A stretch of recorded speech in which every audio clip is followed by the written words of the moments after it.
On met un total de 12 médailles, ce qui est pas mal. À suivre. Allez, c'est la fin de ce journal. On a été ravis de vous accompagner. On vous donne rendez-vous demain, même heure, même endroit sur France Info, bien sûr. À suivre, nos confrères de France 24 prennent le relais. Belle nuit à vous.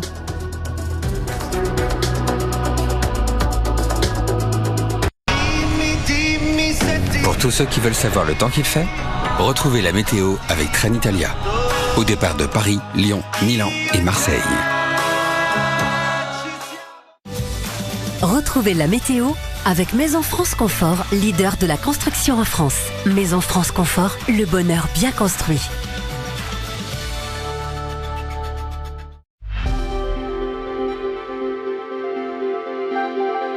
Bonsoir à toutes et bonsoir à tous. On redouble de prudence sur le front des inondations avec toujours la Garonne en alerte rouge. Du reste, c'est du jamais vu à l'échelle nationale avec 150 cours d'eau qui sont sous surveillance. L'accalmie ce soir pour la couleur du ciel avec quand même, attention, le vent qui souffle à plus de 100 km/h sur le Languedoc-Roussillon. 2 départements qui sont en vigilance orange pour ce phénomène et des températures qui plongent. On n'avait plus connu ça depuis près d'un mois. Des gelées nocturnes sur le pays. Mais ça ne va pas durer, vous le voyez, avec l'arrivée de ce front chaud par l'océan Atlantique qui va nous ramener des précipitations et même de la neige dès le matin sur l'Île-de-France ou encore les Hauts-de-France. Prudence, jusqu'à 3 cm qui sont attendus. Évitez de circuler, le phénomène qui se déplacera dans l'après-midi sur la Côte d'Or ou encore le département de la Haute-Marne. Ces 2 départements au moins qui seront placés en vigilance orange demain et toujours un risque d'avalanche sur les Alpes. Des températures négatives au réveil, propices à la neige. Le dégel est attendu pour l'après-midi. Les conditions de circulation redeviendront normales. L'information continue. Très belle soirée sur France Info. C'était la météo avec Trenitalia. Au départ de Paris, Lyon, Milan et Marseille.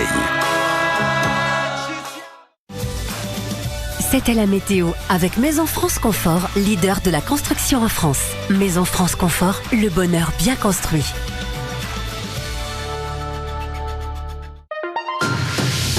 La présidentielle, les municipales, mais aussi votre pouvoir d'achat, l'école de vos enfants, le climat, parce que tout est politique. Je vous donne rendez-vous tous les week-ends de 18h à 20h, du vendredi au dimanche, pour décrypter l'actualité avec nos chroniqueurs et nos invités. Tout est politique, présenté par Myriam Okawa, en direct tous les vendredis, samedis et dimanches, de 18h à 20h sur France Info, Canal 16.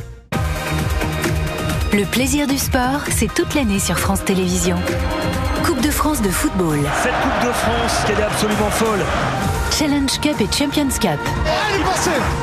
Tournoi des 6 nations. Le 30e essai français. Tournoi des 6 nations féminins. C'est magnifique ce que font les Françaises. Jeux olympiques et paralympiques d'hiver de Milan-Cortina 2026. Ce grand rendez-vous que nous attendons tous. Roland Garros. Que c'est beau quand ça nous transporte aussi loin. Tour de France. Oui, c'est une grande fête. C'est un triomphe. Tour de France Femmes. Pauline Ferrand-Prévot est en feu. Championnat d'Europe de natation. Et le marchand qui est parti maintenant. Championnat d'Europe d'athlétisme. C'est dingue. Championnat d'Europe de cécifoot. France Télévisions, le plus grand terrain de sport pour les plus grandes émotions. On en a des frissons.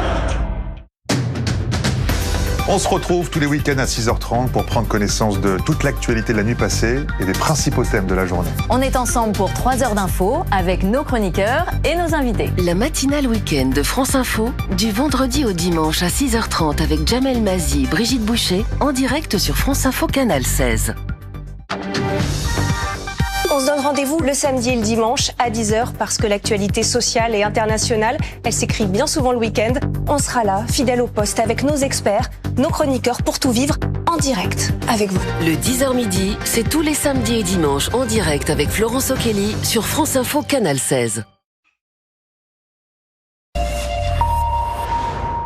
Vous regardez l'essentiel sur France 24. Bonsoir à tous. C'est l'image de la soirée, l'ouverture de la capsule Crew Dragon et l'entrée des 4 astronautes dans la station spatiale internationale. Parmi eux, vous le voyez, la Française Sophie Adno, tout sourire. Elle a partagé ses premières impressions. Nous l'entendrons. Dans l'actualité également, l'opposant russe Alexeï Navalny empoisonné par Moscou. Ce sont les conclusions révélées par 5 pays européens dont la France. Ils affirment que la Russie a eu recours à une toxine en 2024 pour l'assassiner. Enfin, la conférence de Munich sur la sécurité et le discours du chef de la diplomatie américaine, Marco Rubio, beaucoup moins incendiaire que celui prononcé par J.D. Vance l'an dernier. Nous ne cherchons pas à diviser, mais à revitaliser une vieille amitié, a-t-il dit aux Européens.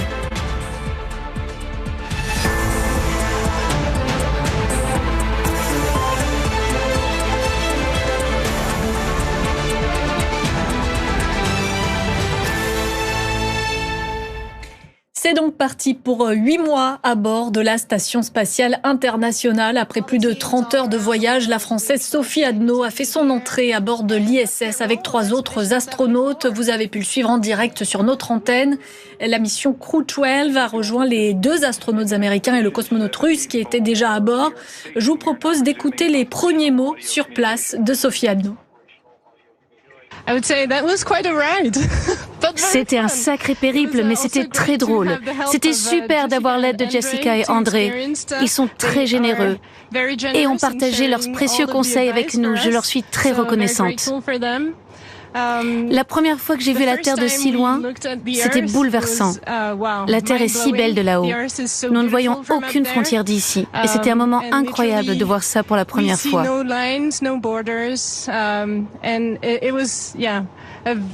Nous serons ravis de partager tout ça avec vous lors de prochains événements. Et cette arrivée de Sophie Adno, vous l'avez commenté avec nous. Benjamin Peter, vous êtes responsable de l'actualité spatiale à la Cité de l'Espace de Toulouse. On peut le dire, maintenant, du décollage à l'amarrage jusqu'à l'entrée dans l'ISS, tout a fonctionné comme sur des roulettes.